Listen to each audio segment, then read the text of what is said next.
मालवीय जी ने शिक्षा और सेवा को जीवन का आधार बताया है। आगे इस चीज को नए युवा पीढ़ी को समझने के लिए कुछ आप बोल सकते हैं, बता सकते हैं? आज मुझे मातृभूमि सेवा ट्रस्ट में आने का अवसर मिला। यहाँ के सभी लोग पूज्य पंडित मदन मोहन मालवीय जी के सेवा विचार से, उनके शिक्षा विचार से तो प्रेरित हैं। देश की शिक्षा जैसी होगी, संस्कार वैसे होगा। तो मुझे लगता है मालवीय जी ने जिन उद्देश्यों के लिए उस काशी हिंदू विश्वविद्यालय की स्थापना की थी, उसका जीवंत स्वरूप सार्थकता देखना है तो हम लोग डॉक्टर R.K. ओझा जी के रूप में, संजय सिंह जी के रूप में उनके सेवा कार्य को देख सकते हैं। मुझे पता लगा कि 15 साल यानी 780 सप्ताह से लगातार शनिवार को चलने वाला शिविर देश में नहीं, मुझे लगता है कि विश्व के लिए आदर्श उदाहरण हो सकता है। तो आज के नौजवानों को इधर उधर ना से ज्यादा देख करके जहां सच्चाई से काम हो रहा है देखें, प्रेरित हों। एक बात मन से बोलना भूल गए, बोलूंगा आपके सामने। जैसे अभी डॉक्टर साहब ने भी, संजय जी, दोनों लोग कोरोना की चर्चा की। देश के नौजवान जिनको अपना आदर्श मानते हैं, जैसे सुशांत सिंह राजपूत ने उसी बीच आत्महत्या की थी। यदि वो, मेरा अपना मत है, यदि वो आप जैसे योग्य ऋषियों के संपर्क में रहा होता तो उस समय लाखों ने, करोड़ों लोग, गर्मी का समय था, याद होगा ना, जिनके पैर में चप्पल नहीं है, दुधुए बच्चों के हाथ दूध नहीं है, दवा नहीं है, भोजन नहीं है, 2-2 हजार 3-3 हजार किलोमीटर पैदल चल दिए लोग। क्या उसको करोड़ों रुपए के अपार्टमेंट के AC के शीशे से इनका दुख नहीं दिखाई दिया?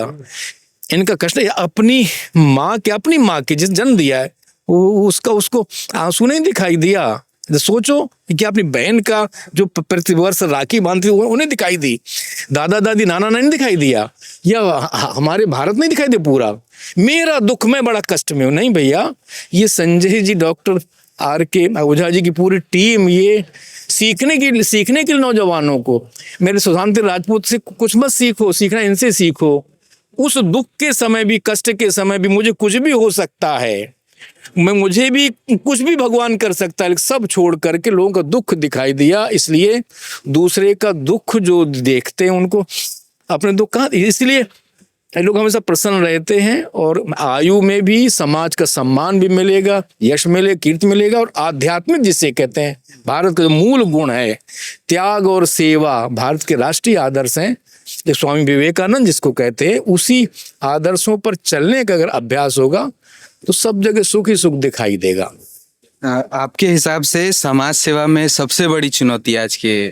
चुनौती जैसी कुछ है ही नहीं है, बिल्कुल चुनौती नहीं है। काम करना शुरू करिए। स्वामी विवेकानंद जी के 3 सोपान हैं, सीधे सीधे। क्या? पहला सोपान, जहां भी कोई कष्ट हो, दुख हो, दारिद्र हो, उसके लिए जब आपके आंखों में आंसू झरने लगे, ठीक जैसे संजय जी डॉक्टर साहब के मन में ये आया होगा तभी तो किया। आंसू झरना ठीक है, लेकिन आपने उस समस्या के समाधान के लिए कोई आपने उपाय खोजा क्या? यानी आपने प्रति सप्ताह का आयोजन सोचा, शिविर सोचा, यहाँ से कैसे जाएंगे ये सोचा।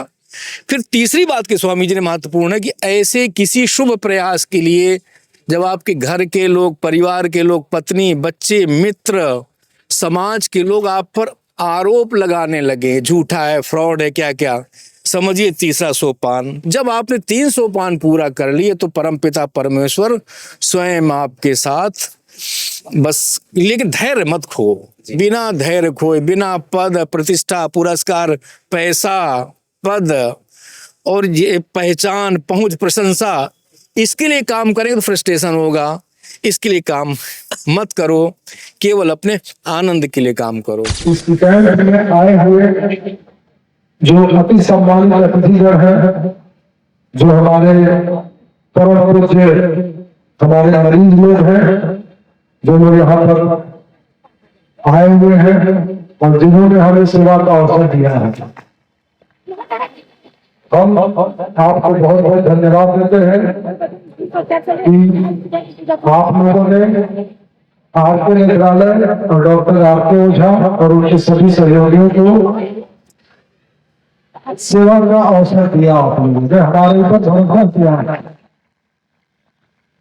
और संजय सिंह का, आरके ओझा का जो प्रयास चंदौली चकिया और पूरे इस वनांचल में, जो अति पिछड़े क्षेत्र में, जंगली क्षेत्र में जो चल रहा है, इसके बारे में मैं आज आप लोगों से एक निवेदन करना चाहता हूं कि यहाँ बहुत ही प्रबुद्ध जनता भी बैठी हुई है और बहुत पढ़े लिखे लोग बैठे हुए हैं यहाँ पर। मंच पर भी बहुत सारे आदरणीय विराजमान हैं। आपसे मेरा निवेदन है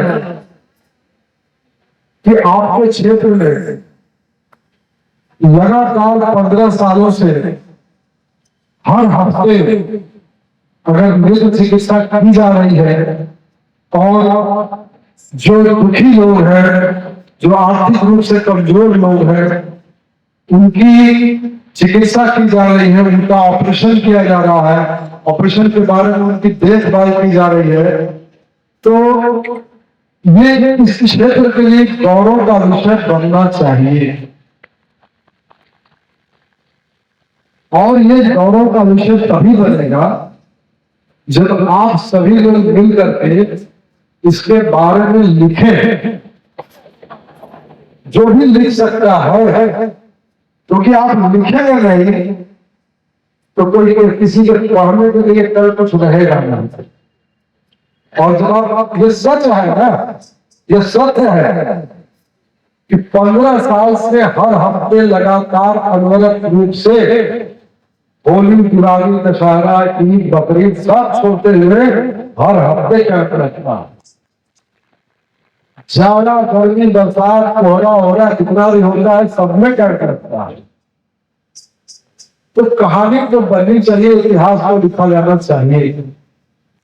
ये लिखिए आप, क्योंकि जब आप लिखेंगे तो देश के, हमारे भारत देश के दूसरे क्षेत्रों के लोग भी कल को ये इस बारे में पढ़ेंगे और ये कहेंगे कि उत्तर प्रदेश और पूर्वांचल में ऐसा हो रहा था जिसकी बानगी पूरे देश में कहीं नहीं मिलती। बोलिए तो, ये गर्व का विषय है। ये हमारा जो पूर्वांचल है, इसमें गर्व करने की बहुत कुछ चीजें हैं।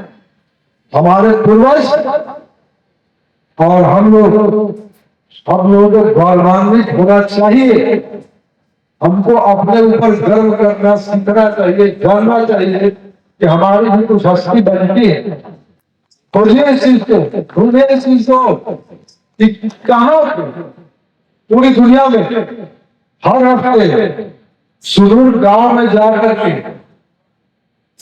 बनारस में महमूदगंज के अस्पताल से निकल कर हर हफ्ते 60-70-80 किलोमीटर दूर जा करके काम हो रहा है ना, लोग आ रहे हैं ना, तमाम तरह की परेशानियां होती होंगी, तबीयत खराब होती होगी, पैसे की भी दिक्कत होती होगी, छुट्टी भी लोग जाते होंगे, मौसम खराब होता होगा, गर्मी, भयंकर गर्मी पड़ती होगी, कर्फ्यू लगता होगा, क्यों नहीं उठता है?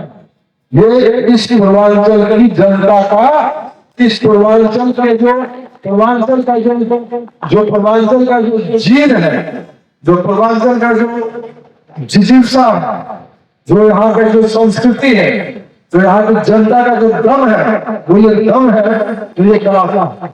तो अपने को पहचानना जरूरी है, अपने इतिहास से गर्व करना जरूरी है, अपने आप को सम्मान देना भी सीखना पड़ेगा कि हम भी कुछ कर सकते हैं। और मैं हमेशा जब कैंप में आता हूँ तो ये कहता हूँ कि ये एक हमारे बहुत ही, हमसे काफी छोटे हैं, बहुत जूनियर है संजय जी, इन्होंने प्रयास करके एक आंदोलन खड़ा किया है यहाँ पर। तो इस आंदोलन में आप सभी लोग जितनी ताकत से जुड़े हुए हैं, जितनी लगन से जुड़े हुए हैं, जितनी अपनी क्षमता से जुड़े हुए हैं और केवल नेत्र चिकित्सा नहीं कर रहे हैं। कोरोना के समय में यही मातृभूमि सेवा संगठन है और यही कार्यकर्ता तो मुझे यहाँ खड़े हुए दिखाई दे रहे हैं, सत्ताराम जी और सभी लोग दिखाई दे रहे हैं मुझे, कि कोरोना में बिना डर भय के ये शक्ति है आपकी कि घर घर गांव गांव जाकर राशन पहुंचाया जाए। सर आज का युवा सफलता बहुत जल्दी चाहता है, लेकिन मालवीय जी का जीवन सिखाता है धैर्य। तो जो सबसे बड़ी बात यह है कि सफलता की परिभाषा को ही समझ नहीं पा रहे हैं लोग। जो दूसरों की तकलीफ को देख करके आपके मन में भावना आनी चाहिए और दूसरों की मदद करने की कोशिश करना चाहिए, वो हो पाता है नहीं हो पाता है वो अलग बात है।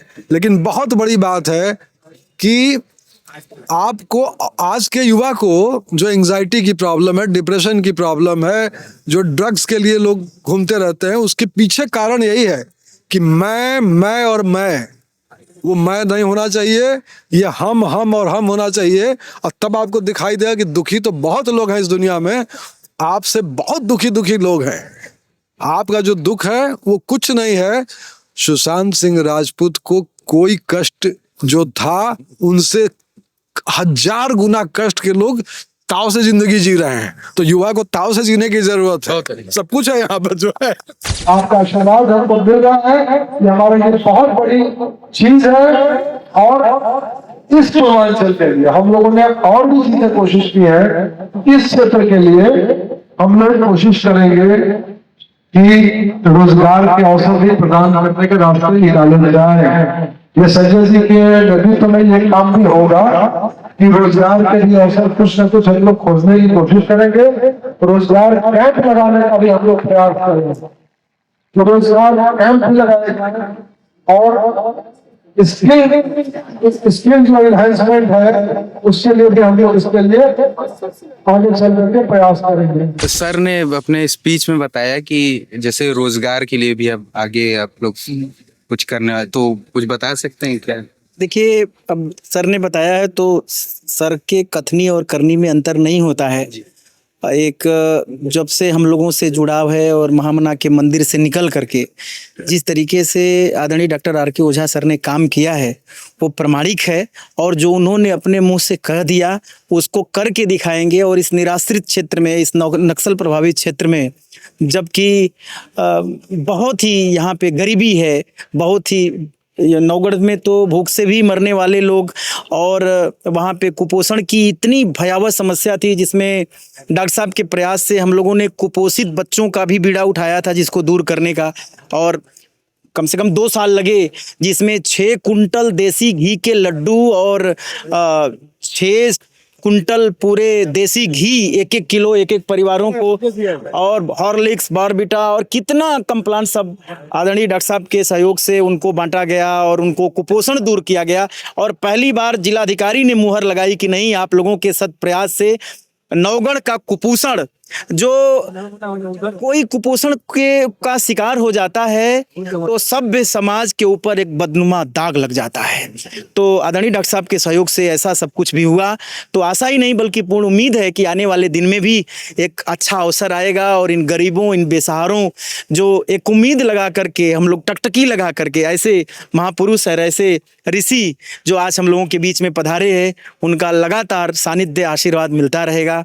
और एक नई समाज सेवा की जो चुनौती की बात हो रही थी ना, तो जिनको समाज सेवा में चुनौती खोजना हो कि क्या चुनौतियां हैं समाज सेवा में, वो 15 साल से हर हफ्ते काम करने को देख लें, वो सामने दिखाई पड़ जाए क्या चुनौती। कोई चुनौती नहीं होती है, जो चाहेगा वो सब कर सकता है।